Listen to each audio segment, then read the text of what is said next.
Good afternoon, and welcome to November 3rd, 2020, The View from November 10th, sponsored by the ABA section of Civil Rights and Social Justice. And this panel is one of many in a series of rapid response webinars. My name is Jason Abel, and I'm special counsel to the section of Civil Rights and Social Justice. I'm a partner at Steptoe & Johnson here in Washington, D.C., where I chair the campaign finance and political law practice. It is my pleasure to be moderating this timely and important panel today. I'd like to thank the staff of the section, along with Section Chair Angela Scott, Past Chair Wendy Mariner, and Michelle McLeod, Estelle Rogers, and the rest of the Task Force on Fair Elections and Voting Rights for their work in putting together this important section. 1 week ago, we experienced an election day unlike any other in our history. Beyond the impact of COVID-19, we have seen an unprecedented attack on our democracy by the very leaders who have sworn to protect it. Lies, misinformation, and obfuscation currently occupy the landscape and call into question a peaceful transition to President-elect Biden and Vice President-elect Harris. We are lucky to have a panel of experts today who can help us properly assess the fallout from the election and the ongoing threats to our democratic process. Introducing them can take the entire hour and a half, so I hope they forgive me for giving abbreviated versions of their illustrious careers. First, we have Rick Hasson. I think it is safe to say that Rick is one of the most widely known and widely respected election law experts in the country. Rick is the Chancellor's Professor of Law and Political Science at the University of California, Irvine, and the author of numerous scholarly articles, textbooks, and other works, including his most recent book, Election Meltdown, Dirty Tricks, Distrust, and the Threat to American Democracy. Rick is the founder of the widely influential election law blog, an invaluable resource to those of us in the field. Next, we have Justin Levitt. Justin is professor of law and the Gerald T. McLaughlin Fellow at Loyola Law School, and is also widely published in the areas of election law, redistricting, and the Voting Rights Act. From 2015 to 2017, Justin served as the Deputy Assistant Attorney General in the Civil Rights Division of the U.S. Department of Justice, and in 2008 was the National Voter Protection Council for the DNC Obama Campaign for Change. And finally, we have Myrna Perez, who is the director of the Brennan Center's Voting Rights and Elections Program, where she leads the program's research, advocacy, and litigation work nationwide. She is also a prolific writer on voting rights and election administration and has testified in front of Congress and state legislatures numerous times on these issues. Myrna is currently a lecturer in law at Columbia Law School. So I'd like each of our panelists to start out with a few words on their impressions of this election cycle and where we currently find ourselves as a nation. Then right after that, we'll get right into our discussion. During today's program, we encourage you to ask questions of our panelists through the Q&A, not the chat feature. If you do not see the controls, please ensure that your screen is not idle, and we will try to address questions throughout the panel. So why don't we start in alphabetical order, which I'm used to having to go first. So I will pass it to Rick and he can start us off. Sure, great. Well, thank you. I appreciate the opportunity to be with all of you today and with my co-panelists. I think, would like to start by just reflecting on what we've just been through, which is that we've now conducted what I consider to be a mostly successful election in the middle of a pandemic and in the middle of a period where you had one of the two major presidential candidates every single day casting aspersions on the integrity of the election process. Despite the challenges, we're going to see record turnout when all the numbers are crunched. Most people were able to cast a ballot by mail if they wanted to. That wasn't true of everyone, but in a pandemic, that turned out to be very important. We saw turnout rising across the board, across political groups.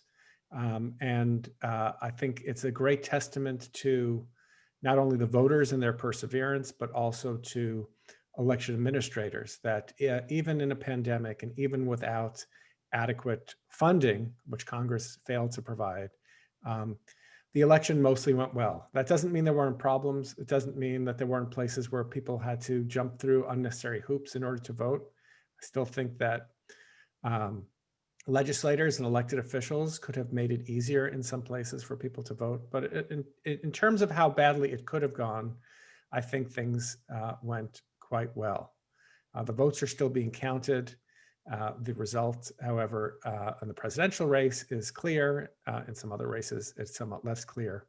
But what I've been most troubled about, and what I expect we'll spend most of our time talking about today, is not how well things went up till November 3rd, but what's happened since November 3rd, which has been that despite the network calls, the decision desk calls that Joe Biden has won the presidential election, the president has not only failed to concede, not only has he decided to file a number of lawsuits, which is within his rights to do, he has made repeated unsubstantiated claims about fraud in the election. This is further convincing his supporters that the election was somehow stolen or rigged, despite all the available evidence to the contrary. I don't expect, to cut to the chase, to answer the question that was in my inbox about 50 times when I woke up this morning. I don't expect any of this litigation to change the results of the election, but I do expect it to be part of a political tool that will end up convincing millions of Trump supporters that the election was stolen, and act as a way towards delegitimizing the presidency of Joe Biden, and further undermining confidence, because this is not our last election. We're going to have presidential elections, I hope, every 4 years, and congressional elections every 2 years. And so I'm deeply concerned about the misinformation, which is now spreading widely on social media and elsewhere about problems with our election system. Almost every claim that's made is either completely false or wildly exaggerated or taken out of context. So while I do think we dodged a bullet in terms of massive disenfranchisement that could have occurred during the pandemic, I don't feel particularly happy about the moment that we're in right now.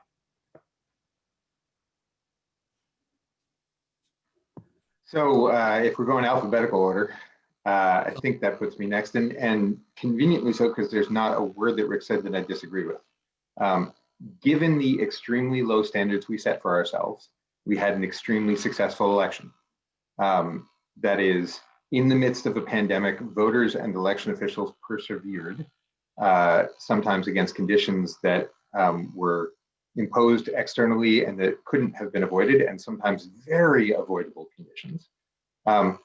We got, or we will get, to about 67% turnout, I think are the estimates, when all is said and done, which is at the same time great and also gets a D, right? As a professor, a 67 is a D. That's 23% of the public and some 70 to 80 million people who were eligible but did not feel engaged in this election. And there's something askew when you've got 80 million people who do not feel in this election like there is a reason for them to show up, whoever they're showing up for, not just in the presidential election race, but all the way down. They sat it out. That's a problem. I echo Rick's thoughts on the fact that election officials did some extraordinary work without the funding that they desperately needed, and sometimes despite their own legislatures. I echo the remarkable notion that the election, despite all of that, was, given our low standards, very clean. Most Americans had, at the end of the day, a smooth process to vote, comparatively, compared to other elections we've had, not compared to other countries, compared to other elections we've had. And there was no, despite the pandemic, despite the disruption, there was no evidence at all of any widespread disenfranchisement or misconduct that we sort of couldn't have seen coming ahead of time. That is, there were plenty of things that went wrong. I'll include the Florida disenfranchisement case among them. So it's not that there wasn't widespread disenfranchisement, but no surprises on election day that caught most of America unprepared or unawares. And I'll echo Rick's thoughts on the moment we're in now. In some ways, the messaging and the litigiousness and many of the borderline Rule 11, and that implies that there are some that could slip over the border, lawsuits we see at the moment, All of that is predictable, unfortunately, from the president. He's been railing against failed rigged elections since before the last election he won in 2016, and has not stopped since. I am perhaps more disappointed in the elected officials who have not joined the election officials in talking as robustly as they can or should about the way this election went.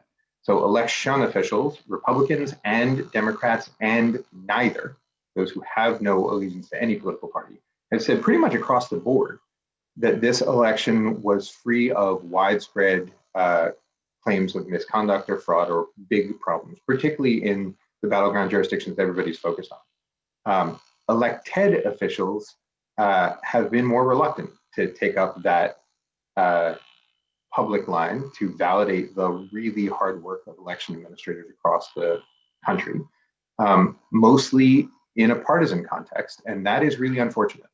We have to have the possibility of losing a fair election for a democracy to work. That is, it has to be possible going into an election that you might win or you might lose an election that's legitimate. If the only possibilities going into an election are we won or it was stolen, that's not a democracy anymore, because that means the people cannot put their will in cannot put their faith in the resolution of the will of the public. And I think we're in an environment now where it's becoming very hard to have an election that you could legitimately lose, and that is dangerous. And it becomes increasingly dangerous the longer the narrative persists. I think it's just narrative. I'm with Rick. I don't think any of the legal claims made thus far have a prayer at changing the apparent results of the election. Those results will be certified. The certifications will go up through the process. We'll have the electoral count as we should, but the narrative that's developing around in this post-election period is really disturbing and going to take a long time to actually work through in whatever the post-election period looks like. Buenas tardes, good afternoon. The best analogy I heard, or I've heard thus far about our most recent election is comparing it to Y2K. And I think it's really important, like the Y2K analysis the conclusion shouldn't be, oh, lots of people were screaming their heads off and it turned out to be a nothing burger. It should be a lot of people were really worried and they dug in really deep and spent a lot of time and money and resources to make sure that we didn't actually have a real disaster occur. And so I want to talk just very briefly by, what we did, what we learned, and what we should do next. So I think what we did was made a lot of changes to our elections. The Brennan Center has tracked at least 35 states, made major significant changes to how they conducted elections to account for the fact that we were in a once-in-a-century pandemic, ranging from changing who was eligible to vote by mail, to expanding early voting, to providing free postage, to affirmatively mailing ballots or mail ballot applications to voters. And we saw results from that. We saw a lot of people being able to participate and a lot of people getting engaged. But what did we learn? I think one thing we've learned is that it took the potential widespread disenfranchisement of people who are not usually disenfranchised to kick people's butt into gear, that we need to make sure that our elections are more inclusive and robust and participatory. We did a lot of work to vote by mail when everybody who studies this knows that vote by mail is typically not used by people of color. It hasn't historically been. We did a lot of work where people were concerned about what to do if you were housing insecure. And I can tell you, we've never done a good job, ever, for people that don't have stable addresses and how it is that they're supposed to vote. But it took this kind of crisis where people are finding themselves in vulnerable spots that they usually aren't in, and politicians being like, oh, these are not going to be reliable voters, for us to figure out that we shouldn't be a democracy for most of us. We need to be a democracy for all of us. And I think many voters of color will tell you this has been our experience all along. Like, we have always been facing these barriers. And now we're glad that people are paying attention to it, but we need to take the accounting about, like, why did it take the widespread disenfranchisement or potential disenfranchisement of white voters for people to realize there was more work to be done? I think the second thing we learned is that misinformation and disinformation is real. It is real. It was an effort. We heard it from all levels of government. It was coming out in Twitter. It was coming out in speeches. It was coming out in the media. I would also include with that the nationalization of one-off problems where there would be one state that has a particularly anti-voter rule, and then all of a sudden it would get scoped out so that voters all across the country were worried that they were not going to find a witness to be able to witness their mail ballot application, or that their ballots was going to get rejected because of a signature. Like, we did not do a good job of right-sizing the real threats for people. So I think we caused a lot of anxiety and turmoil for people that should have had their energy spent elsewhere, where we actually did have problems we needed to be resolving. Instead, people were worried about problems that only happened in other states. And to me, that is a real failure of the media and a real failure of our civic education, where we aren't able to explain that we have different rules for different states. I think another thing that was real and that we learned is that even if we dodge the bullet of a orchestrated intimidation campaign, we had lots of what I would call like one-off rando, like using guns or trucks or their bodies to try and block people to vote.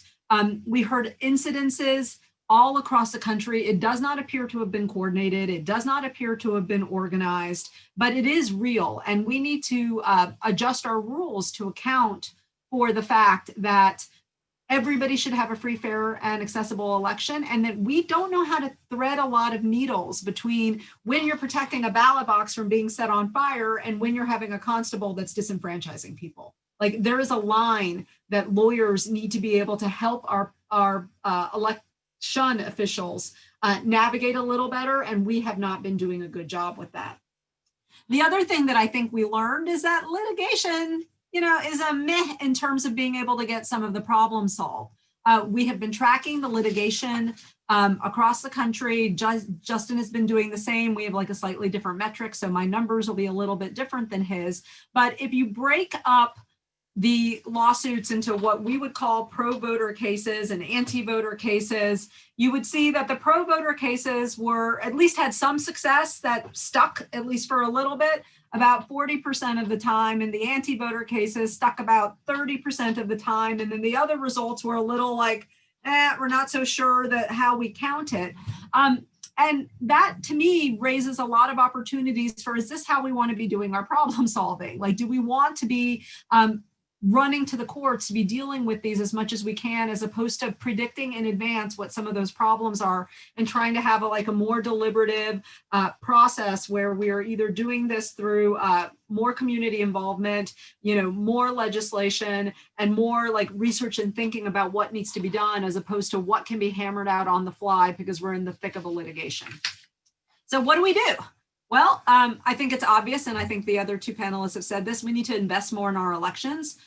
This year, it was a once-in-a-century pandemic. In another year, it may be foreign cyber criminals crippling our infrastructure, or the weather that may weaken our ability to conduct an election smoothly. And we, as the United States, need to be able to withstand whatever challenge the moment throws at us, because we're not going to end our challenges. We need to revise the Voting Rights Act. We need to make sure that it's robust and that it's strong, so that we can at least deal with the racially motivated voter suppression. We need to pass minimum standards across the country to make sure that there's at least a floor for how it is that voters are experiencing their election day and their interactions with the system of elections, but they still have room to innovate and do better and to account for different facts on the ground. And I think we need to make the case every single day for democracy. I think as officers of the court, we're too reliant on courts. I think we're not in the streets, in classrooms, in our houses of worship, explaining that our democracy works best when it includes all of us, and that our democracy works best when there's like a set of rules that we are able to live with, even if, as Justin pointed out, they don't turn out the way that we want. And I think we have really stepped so far away from that we're having to have these battles over things as basic as to whether or not our elections should be free, fair, and accessible. I think the vast majority of Americans believe that they should be, but when we are not making that public case, that allows for some fringe members to suddenly have way bigger microphones and being able to fill in gaps in ways that they shouldn't be allowed to, because that is not what our values are. That's not what the rule of law is about, and that's not what Americans want. That's great. Thank you very much. So before we look ahead, and we're getting several questions about essentially what comes next, I want to sort of keep the focus on Election Day and the run up to Election Day for a couple moments. For all of you, were there states that you felt adapted very well to these new challenges that were brought out by COVID-19? And were there other states that you felt fell short? So somewhat asking you to put some states on the spot here, but curious, if there are examples of really how a state should react to one of these essentially national emergencies. Well, there were 5 states that did not allow for no excuse vote by mail, including Texas, which is a huge state. Now, the thing about Texas is that they did allow greatly expanded in-person early voting. I'm glad they did that. I still think that every state should have adopted no excuse mail-in balloting. There's a lot of litigation in Texas over the issue of what counts as a disability under their excuse system. And I think all of that was unnecessary. I mean, really what we've seen is some places where there was resistance to making it easy to vote. The other place where I would put some blame, it's not so much on the election itself, but on the perceptions of the election, is the question of when absentee ballots could be processed before Election Day. And so Florida was not at the top of even my top 3 of places I was concerned about for the first time since 2000. So that was good, because they, in terms of, I mean, they're terrible on the felon disenfranchisement question, but just on the question of counting the votes, they were great in terms of being able to give a quick and accurate read of most of their ballots.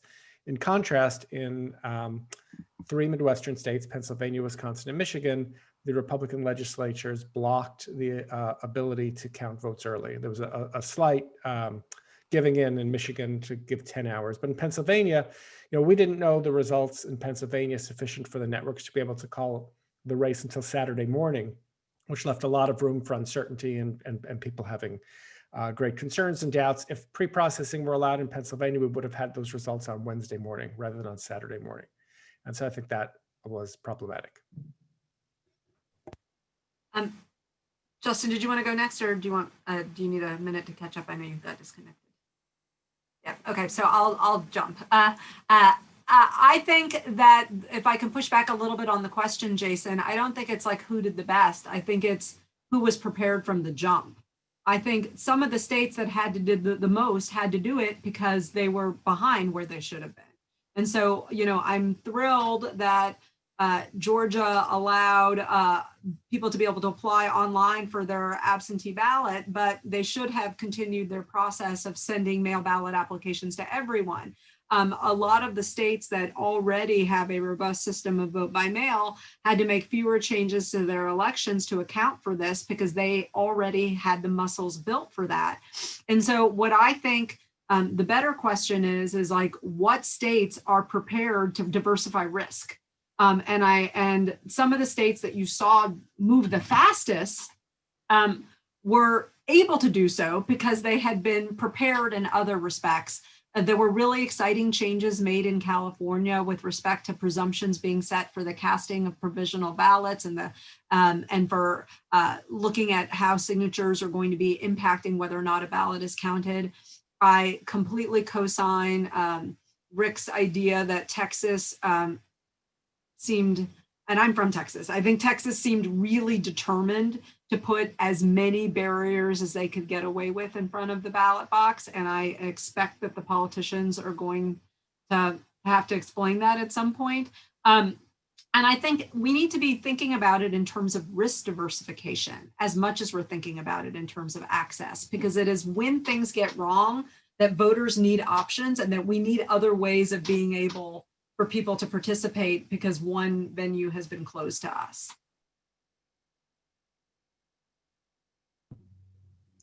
Yeah, that makes a lot of sense. So let's look forward for a couple minutes here. Can one of you lay out for our audience, what are the next steps? What are the milestones here that we have to reach from now to inauguration? Because, you know, folks have heard about the Electoral College voting, they've heard about results being certified. What are some of the upcoming deadlines and how does that factor in? Because I think a lot of the challenges and a lot of the rest of our discussion today will possibly talk about some of these. So if we can maybe lay out a timeline for the audience of what's to be expected in the coming weeks, that would probably be helpful. Mira, do you want to go or you want me to handle that? Why don't you go for it? I'll jump in. So there's a very helpful chart at the Bipartisan Policy Center that I'll put in the chat of the dates for certification. So the next thing that's going to happen is that, let me just say, what's been happening since Election Day is states are counting the votes. They come in with an unofficial count, and then they're double checking their math because mistakes are made. Every election, mistakes are made. Something's reported, it's not right, it gets fixed.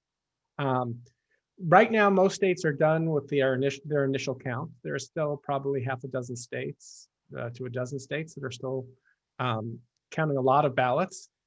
In a number of places, it's down to provisional ballots. These are ballots that are put in by people for various reasons. For example, they might have requested an absentee ballot and then otherwise try to vote in person. And so under state law, they might have to do an absentee ballot. Once the ballots are all counted and everything's been double checked, there's a process called certification where usually the Secretary of State or some election official will certify, here are the votes that each candidate got, here are the winners. For the presidential election, there'll be a further stage, which will be that the electors will be chosen. So for say, take a particular state, in Michigan, there are Biden electors and Trump electors. There'll be a certification that a particular state has been chosen for Biden or for Trump. And eventually one will be declared. The governor will sign a piece of paper after the electors meet. This happens on December 14th, that the electors meet. Congress counts those Electoral College votes in January and on January 6th. And that's when we get the official presidential race. So that's kind of the timeline going forward. The one thing that I wanted to just add to there so that voters could feel good about it is that in addition to counting provisional ballots, some voters under state law are given the opportunity to be able to correct technical defects that if uncorrected would prevent their mail ballots from being counted. So some states have different time periods by which they let voters to do that. So I think it's really important to remember that the calls that are made by the media are based on like math predictions and assumptions based on modeling that's done. But it actually is like the hard work of counting, double counting, giving people the opportunity to canvass provisional ballots, letting people do the notice and cure, all of that coming from the various counties or the jurisdictions and then bubbling up so that you get a statewide number is a process that takes time, and we want it to be done right. We want people to be able to double check their math. We want people to be given the opportunity to fix or cure defects when they're eligible to vote. And I think a really important lesson for Americans was that the accuracy and inclusion is really, really something we should be prioritizing and should just be a bit more patient about the speed.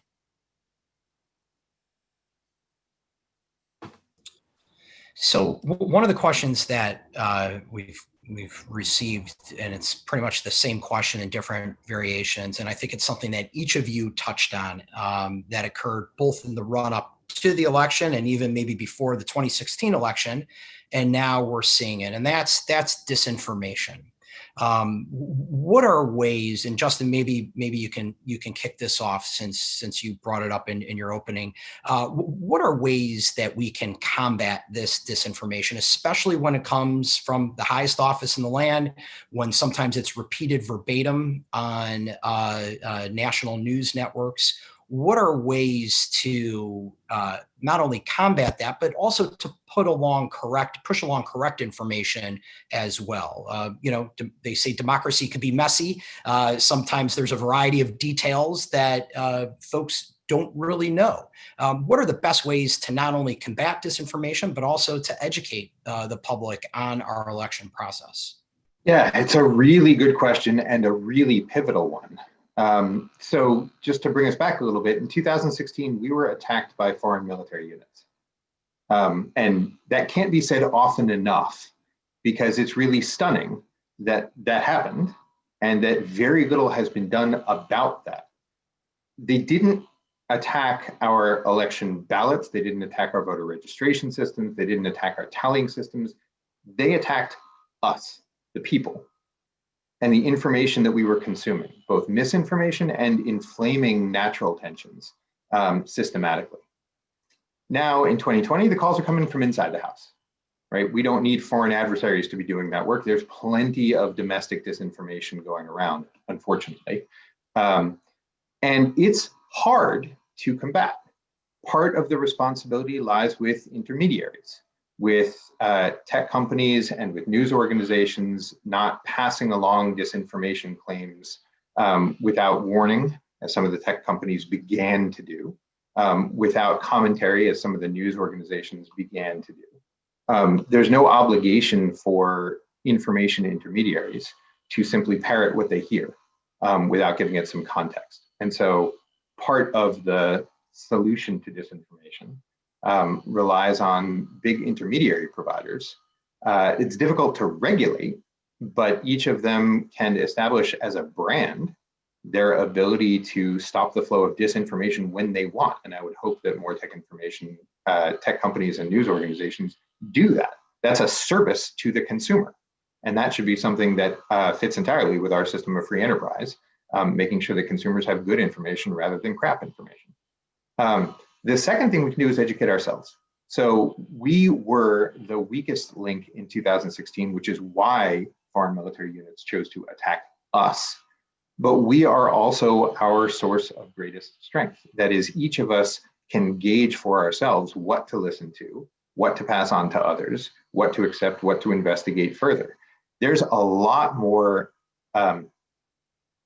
tech and social media literacy that needs to be promoted, not just in schools, because it's not just the youngest among us who are having trouble. In fact, in some ways, the youngest among us have the most apt filters for what they read online. And there needs to be a real concerted effort mostly by civic organizations to promote responsible information consumption and production among all of us. Misinformation, disinformation is not new. We've had people exaggerating or saying things that are flatly false since the dawn of the Republic and well before. But our level of ability to respond to that and our level of ability to process that may well have been degraded by an absence of concerted civic education. So we need people to take more responsibility for being better individual processors of information. And one last thing, in this respect, I'll actually praise the tech companies. The tech companies got much better at putting out good information this cycle than they had been before.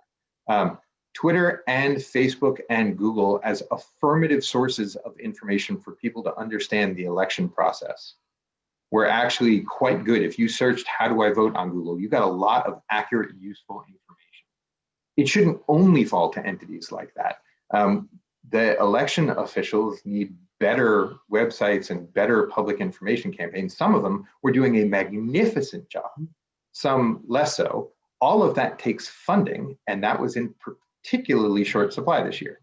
And a lot of election officials had to adjust plain operations based on the pandemic. They didn't have time to upgrade their information environment. Hopefully, the next election that we have won't be pandemic circumstances, and we can assist election officials with upgrading their own information capacities to make sure that right information, good information, accurate information gets out to the public that wants it.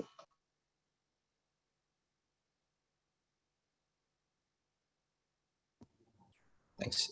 Rick, Myrna, do you have anything you wanted to add on that? Can't hear you, Rick. Sorry, I think Justin would have, Justin covered the points I would have made. Thanks. The only thing I want to double down on the idea of greater civic education, and I do think that we should depend upon our schools. I think some of the abuse that was heaped upon us is because folks were not in a position to be able to call it out as implausible or unlikely from the jump, because they didn't understand the way the rules work and don't understand how that's just not like a credible fear or a credible claim based on the way that our systems work. And so I do think that if we as Americans were better familiar with things like the certification process and the counting process and the fact that there are state courts and there are federal courts and that they have trial courts and appellate courts and Supreme Courts, and when some case can go from the state Supreme Court to the federal Supreme Court. Like, I think if people understood those things a little better, it would be harder for people to exploit and to provoke fear. And I want to be really clear that I don't think it's the fault of the voters. I think it's the fault of a system that isn't prioritizing an informed body of voters, and that this is a system failure that we can and should be doing better. I certainly think the bar associations can play an important part of that. You guys should be mentors, or we should all be mentors to like young people. We should be volunteering to do election classes and government classes for schools that don't have the resources to go to like Washington, D.C. or like listen to what a Supreme Court argument might look like. I think the bar can be a very big equalizing force and fill in a lot of the gaps. And I think if the American electorate is more informed, they'll just get less traction. Like misinformation and disinformation will have less purchase because folks will be able to say that's why it doesn't work, or that's why you shouldn't believe it. So there's been some questions about the litigation, the lawsuits that have been filed, and I do have got a couple props here. I think there's a common thread or a common theme here with your opinions, but we are getting some questions about whether or not this can have any broader impact on the election, on certification, on the appointment of electors. Justin, I think you had said a lawsuit without provable facts showing a statutory or constitutional violation is just a tweet with a filing fee, characterizing these lawsuits. Rick, I think, was it this morning, you had a running list of reasons the Trump campaign's latest Pennsylvania lawsuit won't succeed and won't affect the election outcome. And Myrna, I think on November 6th, you had written why these new election lawsuits will fail. So I think there are those in our audience right now that look at it, maybe, okay, some of these won't stick, but could they in the end influence the certification process, influence the appointment of electors? So possible ramifications outside the courtroom. So I'm wondering if you all would be able to comment on those fears possibly. Well, Justin, go ahead, but you're muted. I was going to let you go. Okay. I'll be brief and then hand it to Justin. Right now, as it appears, Biden will be ahead by 36 Electoral College votes. He'll have 36 more Electoral College votes than he needs to win. He needs 270, and he's in all likelihood going to be at 306, based on all the indications are that the trends in Arizona and Georgia are continuing, which with Biden maintaining his lead. That means that if you were trying to use litigation to change the election outcome, you'd have to flip results in multiple states, probably have to flip 3 states. And so far, there hasn't been a plausible legal theory in even 1 state that could potentially flip the outcome. I just saw a story out of Arizona that the latest Trump lawsuit there, where Biden is ahead by about 14,000 votes when I last looked, would potentially flip 200 votes if it were successful. You look at the Pennsylvania litigation, there was a 105-page complaint filed. Someone remarked to me that, anytime you see a complaint over 50 pages, it's more for PR than it is for an actual lawsuit purpose. So the litigation strategy seems to me so far to be failing. What you'd have to show is either massive fraud or irregularities, or some fundamental flaw in how the election was run, that it could somehow change election results. And we've seen nothing of the kind.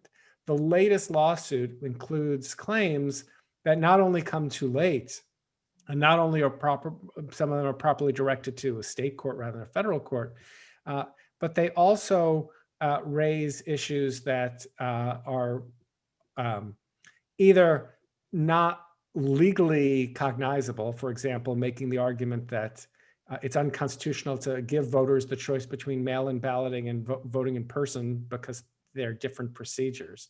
I mean, which would render the entire election across the country unconstitutional, which is ridiculous. Or they are claims of fraud or irregularities that are either completely unsupported or so scattershot that they don't involve the overall integrity of the election. So litigation-wise, I think these cases are going nowhere, and really now's the time. I saw that Jay Sekulow said it will give us a week. Well, if there are problems, they're going to have to come to light because the certification process is moving forward. I can't remember the exact date that Pennsylvania certifies, but it's within the next week. So unless a court would somehow delay certification, which I don't expect them to do, this train is continuing to move. Now, as to whether this could be used to try to create some kind of political momentum for having state legislatures appoint electors, let me let Justin take that, since tag team is always a better way to go. So I agree with Rick about the quality and character of the lawsuits so far.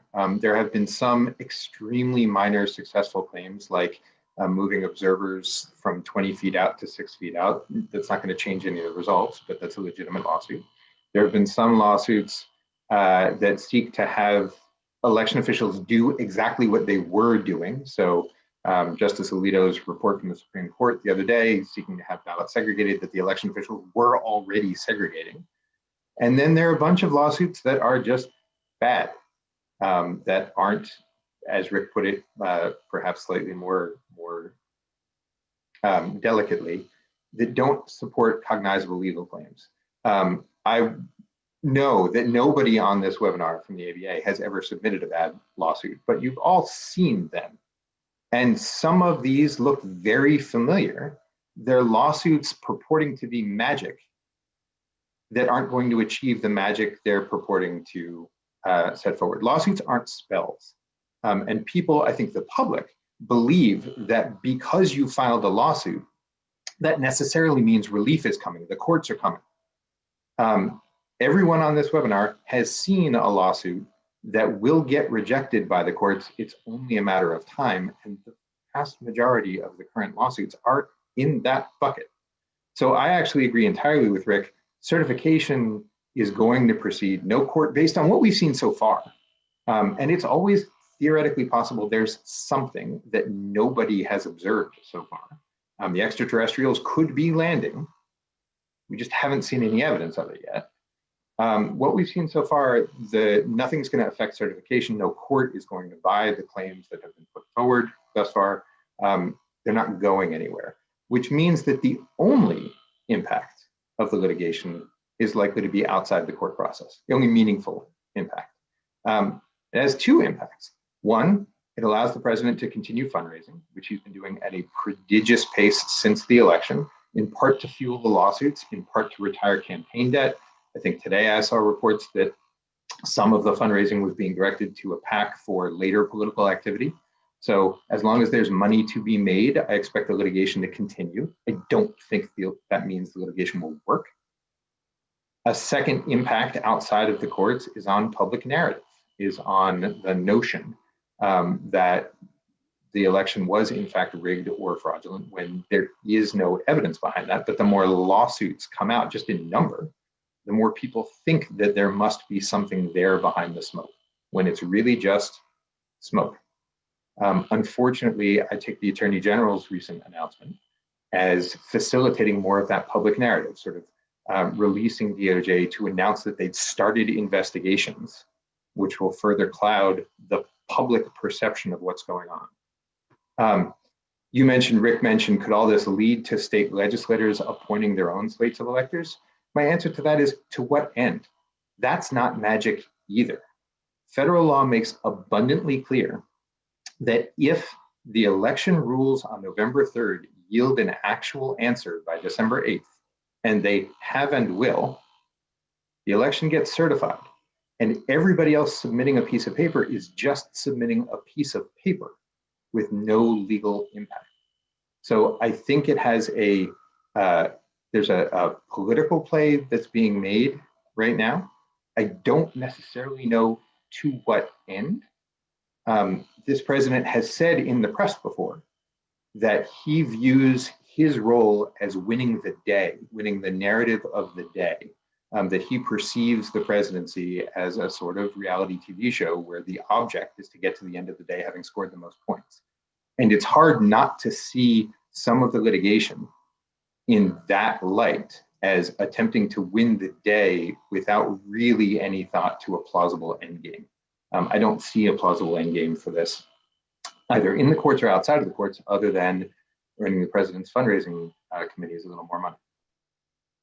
And I just want to do a little bit of nuance on something that Justin just said. I think there are a few more deleterious effects. I think we're bedraggling our institutions of power. I think there are some people, like he mentioned, that will buy the misinformation or the disinformation that they're getting, and that will cause them to lose faith.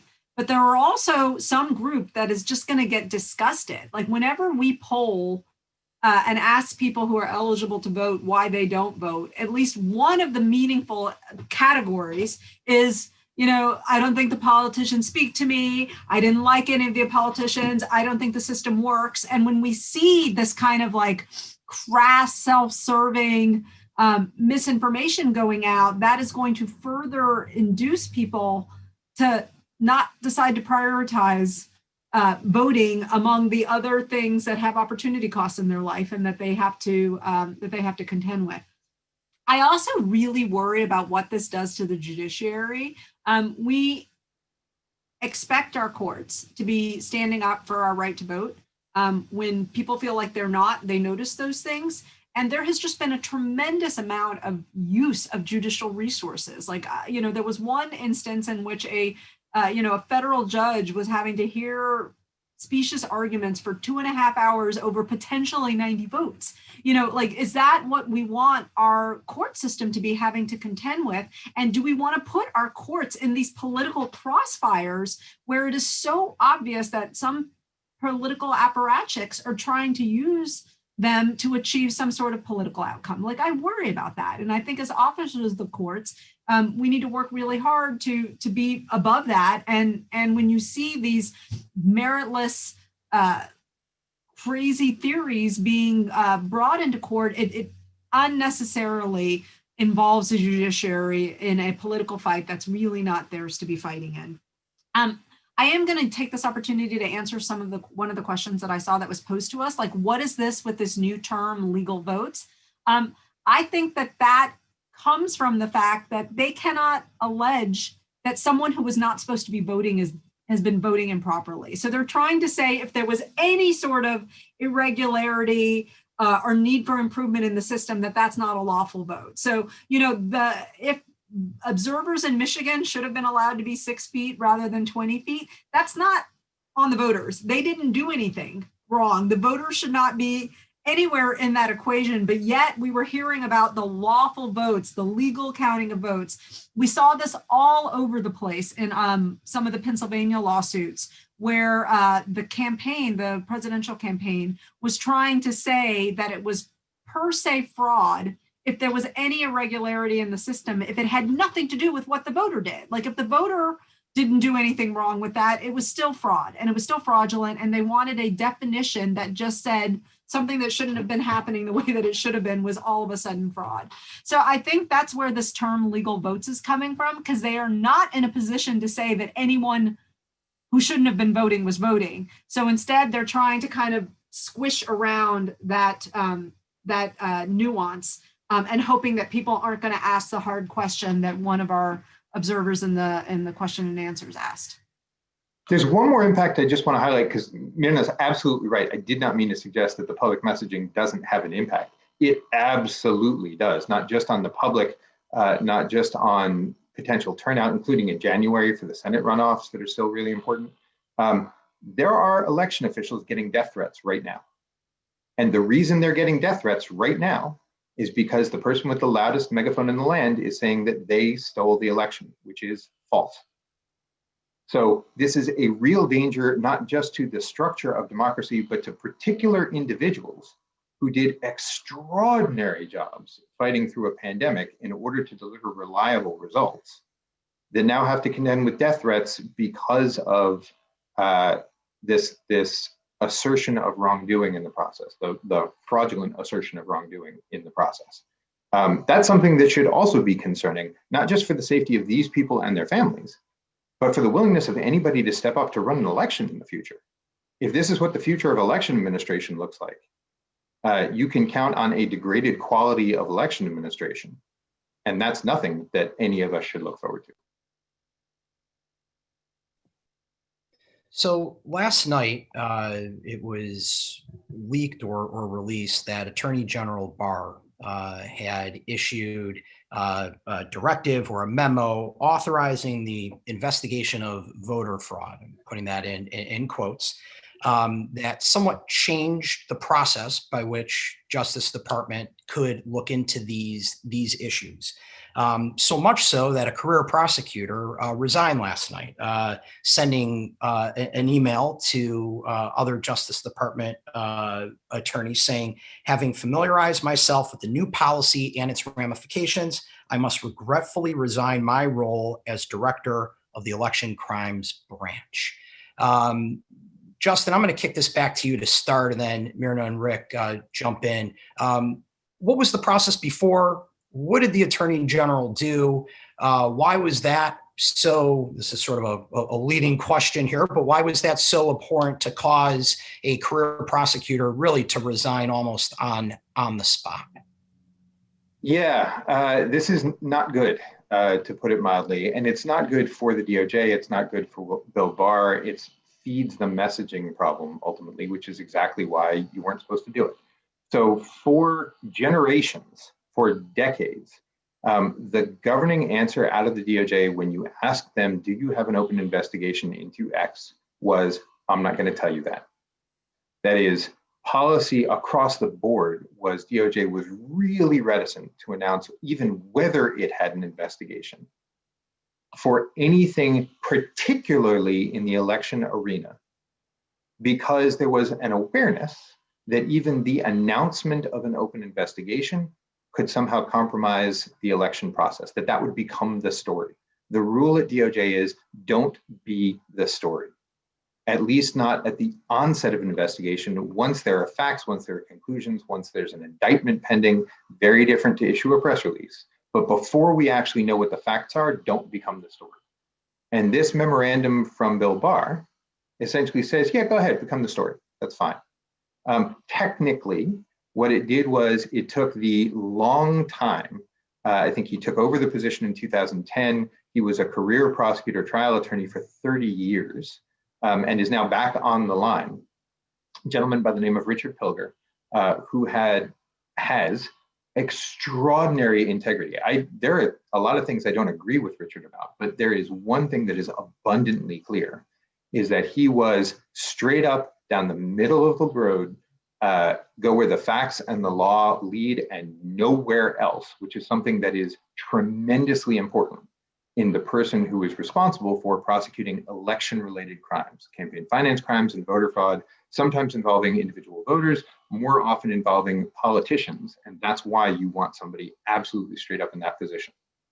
Most investigations had to run through him at some point. You had to check in to get the expertise of that branch. And Bill Barr said two things. One, don't worry about going through Richard. And two, don't worry about becoming the story. And that meant that Richard last night said, not with my name, you don't. So he resigned from his post as a way of saying, if there are announced open investigations, you're not going to do that and implicate me. This is not what we do at the Department of Justice. And it is a shame. It means that the career attorneys at DOJ are still absolutely, from everything I can see, doing their jobs and refusing to bring cases that shouldn't be brought and bringing cases that should be brought. They are acting as prosecutors, as we would hope. The political appointees have been running a little more amok with particular problems in specific districts. And this memo essentially says, expect press releases about investigations of voter fraud that have not come to conclusions and that don't have facts or evidence to offer. So you should expect that there will be a couple US attorneys' offices around the country that will announce they now have open investigations into voter fraud that will change the narrative without actually supplying any useful information. And that is a shame, because what it means is you can't trust the Department of Justice when a political appointee is speaking anymore. And that kills me as somebody who worked in the department. That kills me to say, because it used to be that you could rely like a rock on what the Department of Justice said, because it was very careful and very cautious about saying a word before all the facts were in. And the few examples where that's not been true were extremely heavily litigated in the press and the public and extremely heavily criticized. That is, where the Department of Justice went off the rails, people let them know right quick. So I am extremely concerned. I'm not actually concerned about misuse of the investigation process or misuse of the prosecution process or misuse, any connection between what the DOJ announces and any change of the results. I think there's no there. DOJ doesn't have statutory authority to change any of the results of an election, period. I am very concerned that you'll see politicized partisan announcements that attempt to shape the narrative much in the same way that we've been discussing, that really, for the good of all of us, we should ignore. But that's a tough call to ask the people of the United States to ignore their Department of Justice. It's a shame that that's where we are, but I think Richard's resignation, Pelger's resignation the other day from his position as head of election crimes, was meant to tell the rest of us, don't trust what you hear next. That's a sad place to be. I would just add that it's not clear exactly what the end game is here. And I think there's two ways of reading what Barr has done. One is that he's going to inject himself or allow the department to inject itself into the narrative about election fraud, as Justin has suggested. And the most troubling part of the press release, or the memo, I should say, that Barr released was where he said that he's already authorized investigations, plural, into substantial allegations of fraud. I think it was the New York Times reported that they might have involved some very small scale things involving a postal worker in Detroit and some issue in Missouri, but quite in Nevada, but quite small. The other possibility is that this is being done to please the boss. And I want to go back to something that I think, Jason, you said at the beginning, which is that this, all of this litigation and all of this posturing is somehow meant to humor the president and to allow him to claim that he is has not lost the election, at least not yet. And then he can go kicking and screaming later on. And there was a quote in the Washington Post this morning where an unnamed GOP official said, "What's the downside of humoring the president?" And I think there's a tremendous downside even if we put aside the very small possibility that it could affect election results, which I don't believe that it will, it's that it's convincing millions of Americans that the election process is illegitimate, that elections are being stolen. And for the Department of Justice to become part of that machinery it's a sad day for the Department of Justice, but it's really worrisome because one of the things we've seen in the Trump administration has been an attack on all kinds of institutions that serve as the sort of bulwarks of democracy, from the FBI to the free press to the judiciary. And so this just becomes another casualty there. And I think in the medium term, this becomes profoundly destabilizing for American democracy when people can't trust the guardians of the process.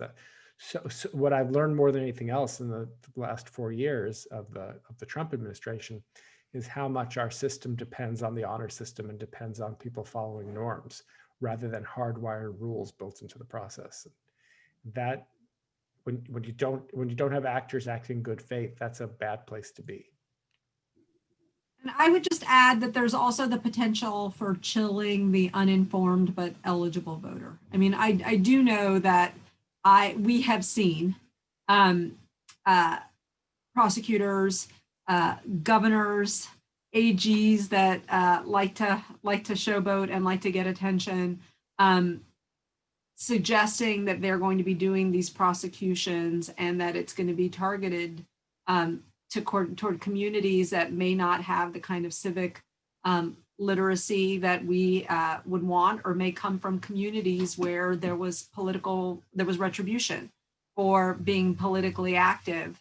And when the laws are confusing to people, or when it implies things like, a person's intent to remain somewhere for the purposes of for residency, or whether or not someone has to have a good faith interpretation or good faith fear of COVID, like all of these things for which so much relies on what a person believes and that they're having good faith, that raises the possibility that people are going to be worried that if they pick wrong, irrespective of how good faith it is, that they might get into trouble for it. And even if they're exonerated from wrongdoing, it could still be super disruptive of people's lives.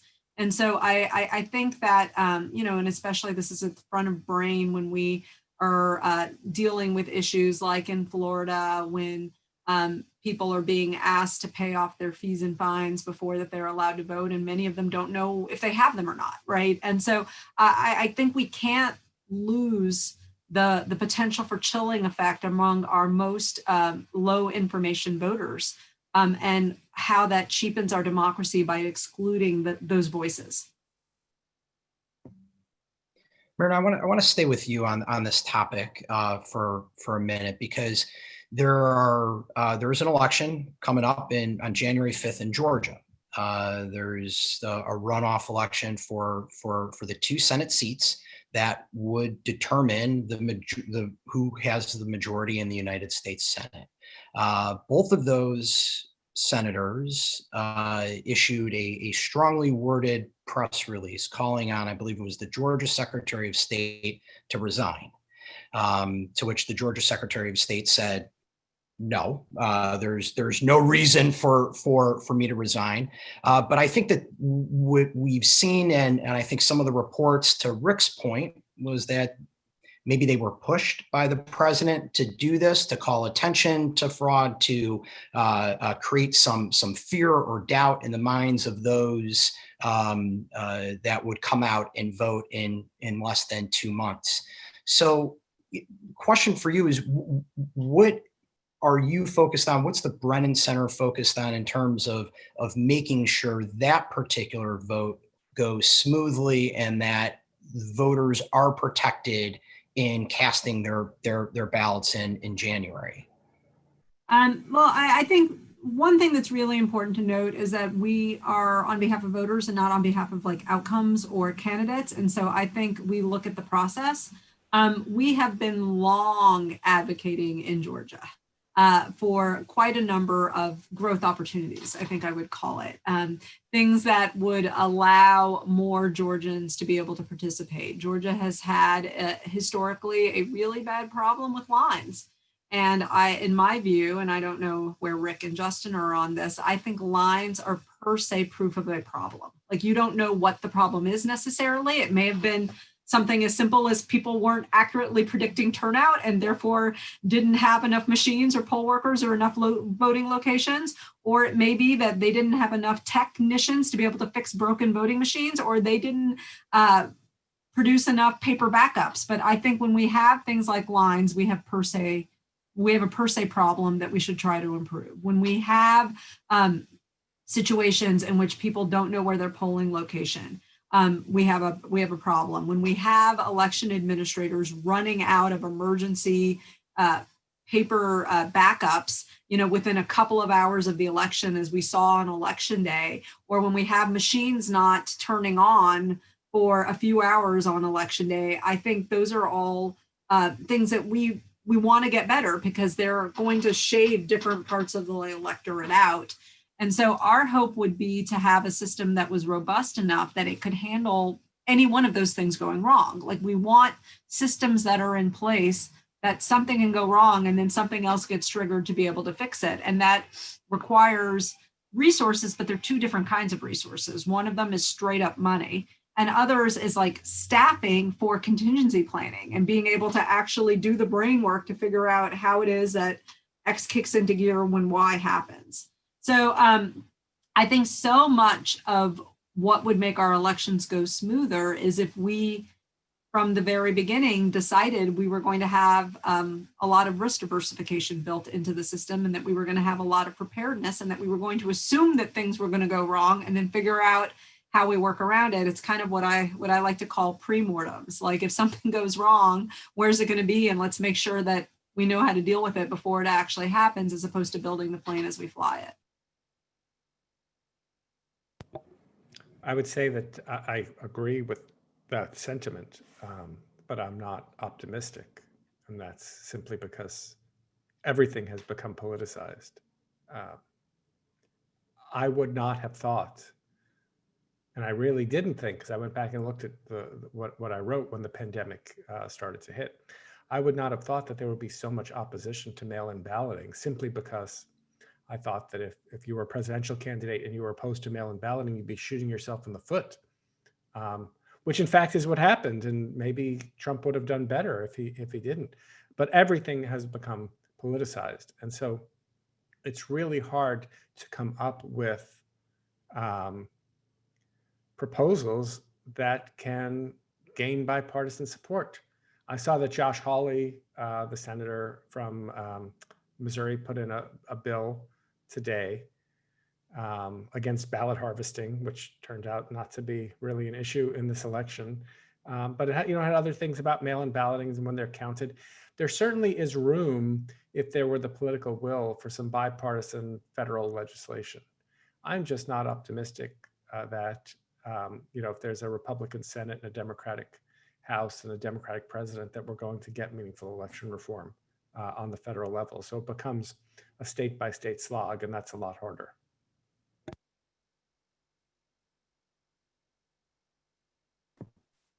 So definitely want to touch on election reform. Want to go back to, Rick, an article you wrote for Slate. I think maybe it was yesterday or the day before, about what happens if Trump just doesn't concede. I think we've all, heard that a concession isn't necessary, but we're starting to see that attitude influences the levers of power that you all have spoken about. Most notably, the GSA, and whether they have "quote unquote" ascertained the election results. And what's the end game? What do we see happening if the president digs in and refuses to concede? There was one question earlier about how that might impact national security, but was wondering if you all can speak to what, not asking you to try to get in his mind, but what are the consequences, the very real consequences here of the president not conceding the election?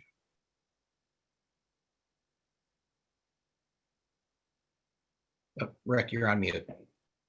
Sorry, I keep doing that. It's gardening day here, so every time I can, I mute myself. I think it's in terms of Biden coming into office on January 20th. I mean, I think that will happen. I think the real question is about how much cooperation there is beforehand in terms of transition planning and national security issues. They're well beyond anything I know about. I focus on elections, not on the transition. So maybe the others know more. But I do think that it is, it was the moment between Saturday afternoon and Sunday afternoon, those first 24 hours, when the congratulations started to come in from around the world, from President George W. Bush, but not from Senator McConnell. Like, that was the moment where I felt like this is going to be a much uglier slog than I would have hoped for, because Trump is clinging to this idea that he still has a chance. And I think it does create complications in terms of good government. But if Trump is actually unwilling to leave, he will be escorted out of the White House. But I don't really think, the embarrassment of that would be so strong that I don't foresee that happening. But at some point, he will probably just resign himself to the fact that he's not going to remain as president and claim on his way out that there was fraud. But I'll leave it to the others to talk about the transition issues and national security, which I don't really know enough about.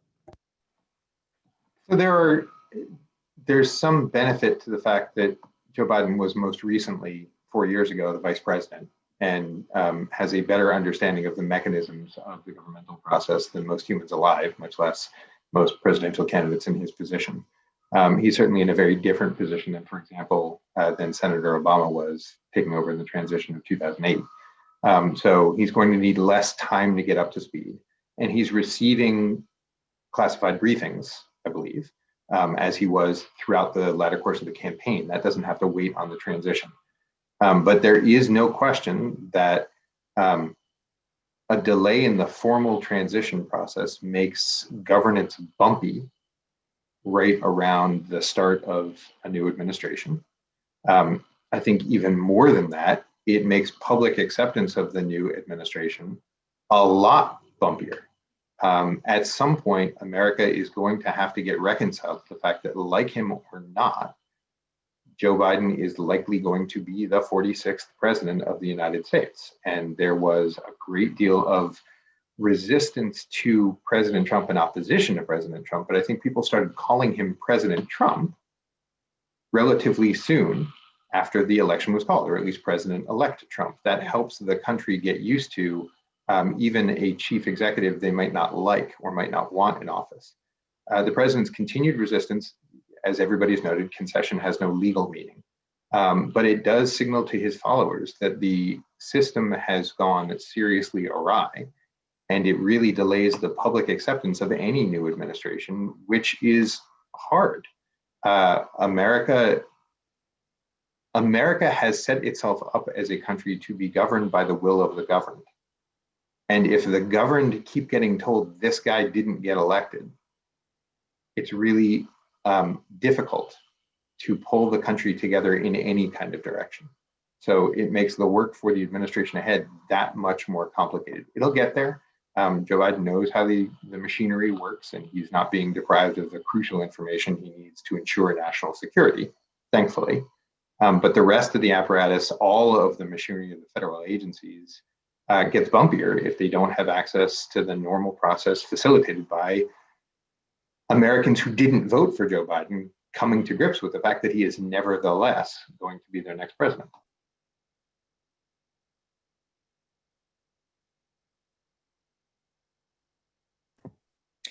One of the things that we heard a lot about before the election was the various lawsuits against the Postal Service and the changes that they had made, that some cases delayed, in other cases maybe threw up unnecessary obstacles to mail-in ballots.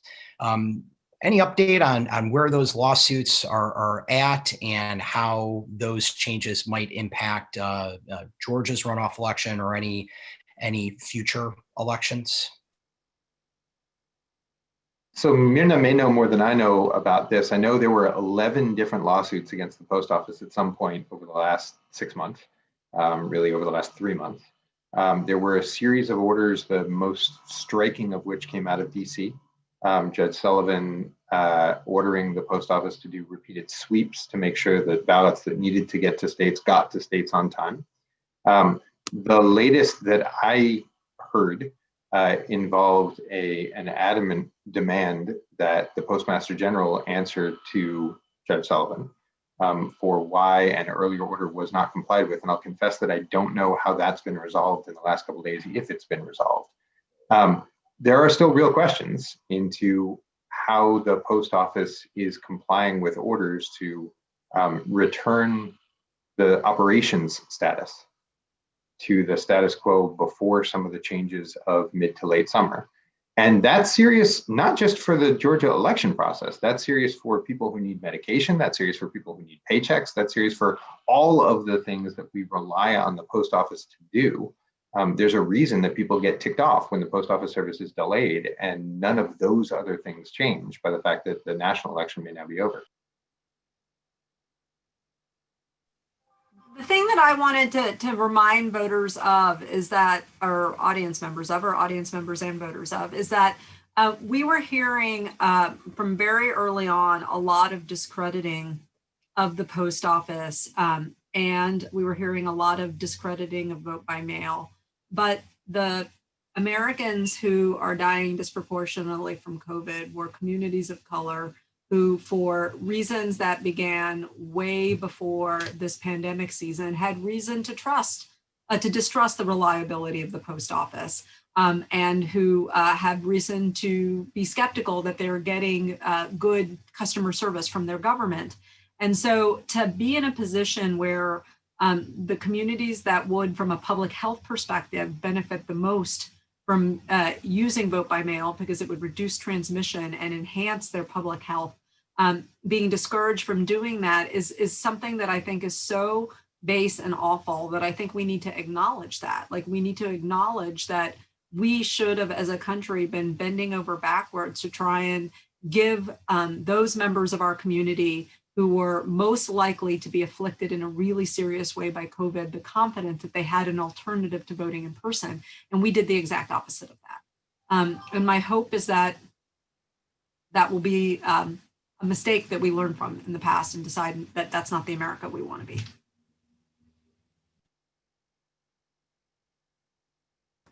So I think at one point or another, you all mentioned reforms. So let's look forward a little bit, and putting aside the fact that we might see 2 years of more, congressional gridlock. What is one particular reform that you would place at the very top of the list? I think I might have common agreement here, but what is the one bill or one idea that you think Congress should tackle first in this area of voting rights and election administration? Can I ask a clarifying question? Sure. Are we talking about in the real world or our dream list? Dream list. We're going to do dream list because the real world totally different, right? Enough time. So dream list. This is your, if you were, Rick, if you were both Senate Majority Leader and Speaker of the House, both together, what would you prioritize?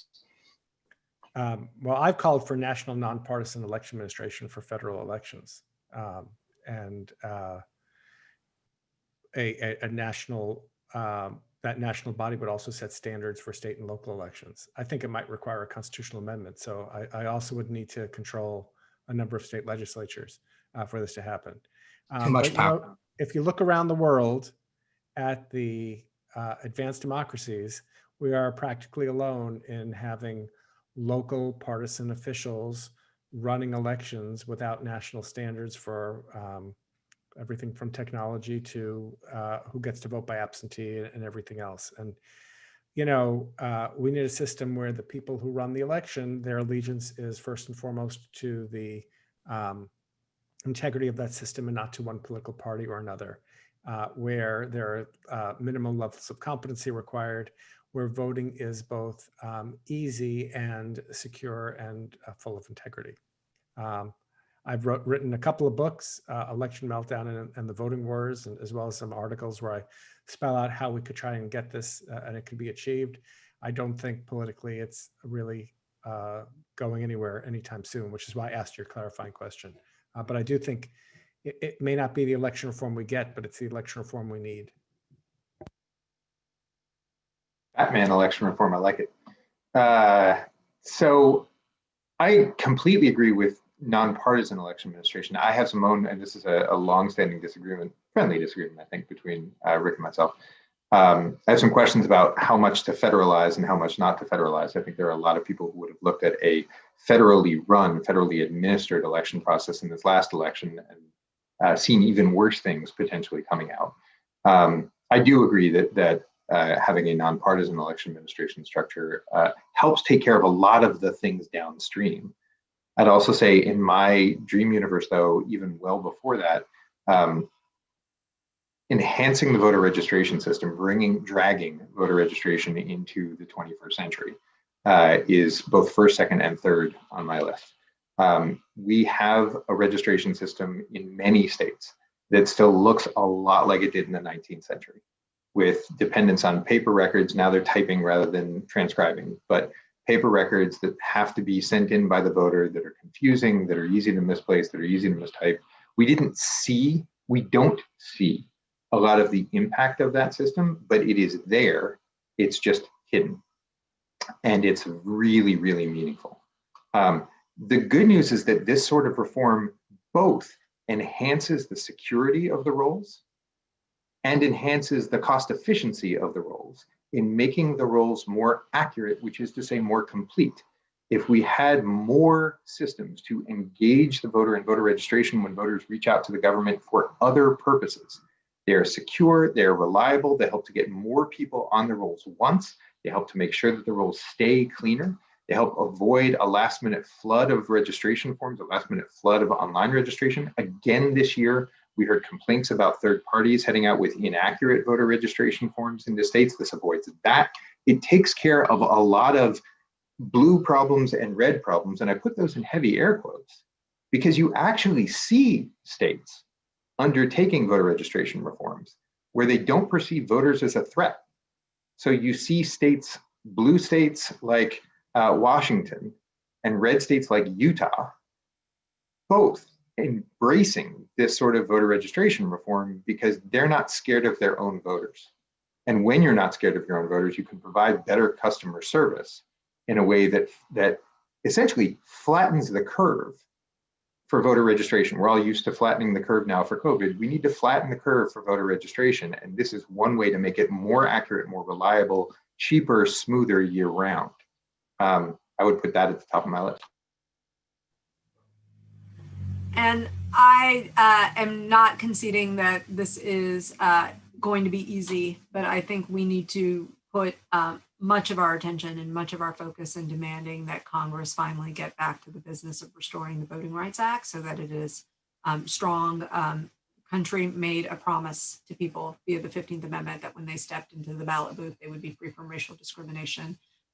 For too much of our country's history, we have not fully made good on that promise, but we were certainly doing a lot better when we had a strong Voting Rights Act. And so I think that that is how we should be singularly focused. And even with the Senate looking like what it might look like, we need to be making the case against discrimination in voting. And there was a point in time where that had bipartisan support. So I think we need to not assume that this is impossible, but rather work really, really hard to make it be possible.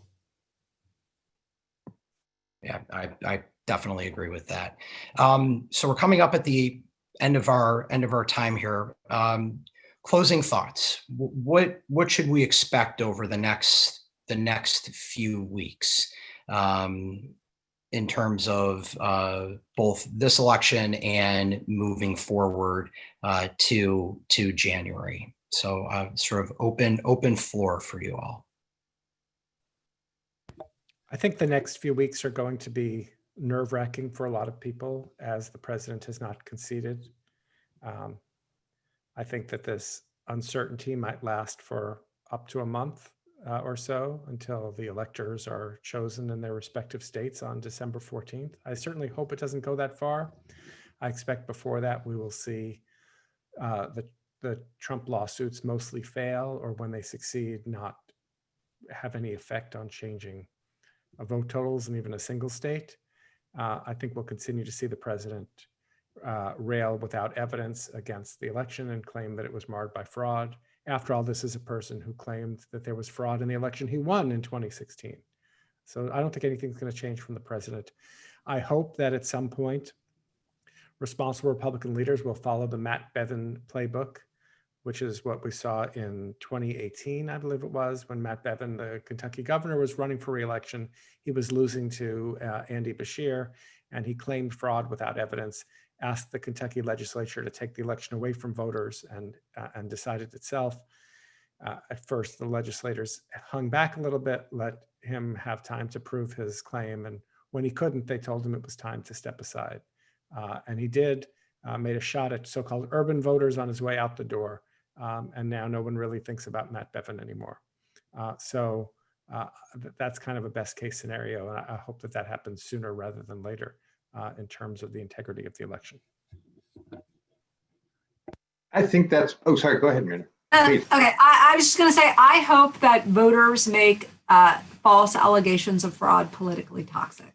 Like, I hope that they make very, very clear that irrespective of how our neighbors vote, we want them to have a free, fair, and accessible vote, and we are not going to be tolerating your shenanigans and your specious claims trying to denigrate our elections. I think voters have a role to play in that, and we can hold politicians who are trying to use voter fraud as a political campaign tool accountable. And I hope that we do, and we will, because it is definitely not only cheapening the discourse and undermining elections, it's preventing us from being able to fix actual problems. Like, there is no shortage of things in our election system that we want to improve and we should be improving.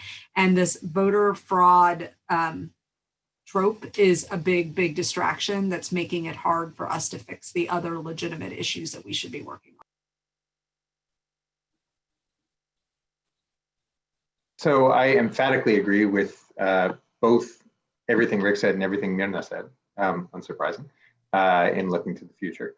I'll add, we get to do all of this again. For those of you that are exhausted by election stuff and just want all this to be over, there are 2 runoffs for Senate races in Georgia on January 5th.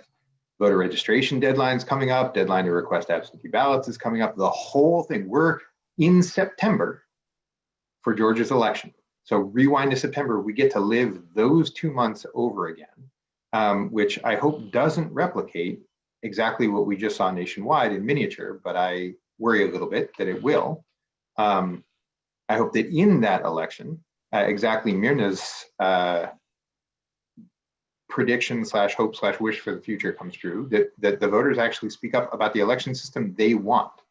And then immediately beyond that election, I hope that people remember how they felt on November 1st and 2nd when new legislative sessions start coming into play.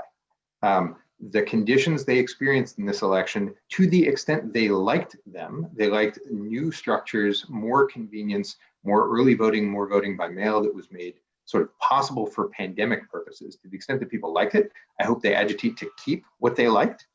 Some of the changes that we saw this year, I very well suspect may become permanent. Beyond that, I hope that people agitate to change what they didn't like, including drips and drabs of funding, the need to turn to private philanthropy in order to make sure that a basic government function was executed and executed acceptably, all the way to things about the election process that people felt were unnecessarily burdensome that they can agitate in their own state legislative houses to clear out of the way without waiting for any of the wish list from any of the panelists for Congress. State legislatures actually listen when people talk loudly enough. And I hope that the citizens aren't so exhausted by this election process that they disengage from the political process entirely when state legislatures come back into session, there's a lot of work left to be done. And the fact that people may have seen their favorite presidential candidate win or lose does not mean that civic engagement is over. So I will both predict and hope that people stay active and activated into January, February, and beyond, when a lot of the more systemic problems have a chance to come up from more systemic solutions. That's great. Thank you. So that's the end of the time that we have today. On behalf of the ABA section of Civil Rights and Social Justice, I just want to thank our panelists for taking time out of their busy schedules to speak with us today. Please consider joining the ABA in the section. This is the shameless plug time. You go to americanbar.org/CRSJ for more information about the section and our upcoming programs. Shortly before he passed away, John Lewis wrote, "When you see something that is not right, you must say something. You must do something. Democracy is not a state, it is an act. And each generation must do its part to help build what we call the beloved community, a nation and world society at peace with itself." As we've heard today, what we are witnessing, the attacks on our elections, is not right. It is up to all of us as members of the bar, regardless of our political stripes or partisan leanings, to stand up and speak out and act. Thanks everyone for tuning in, and hope to see you at the next webinar. And thank you again to our panelists.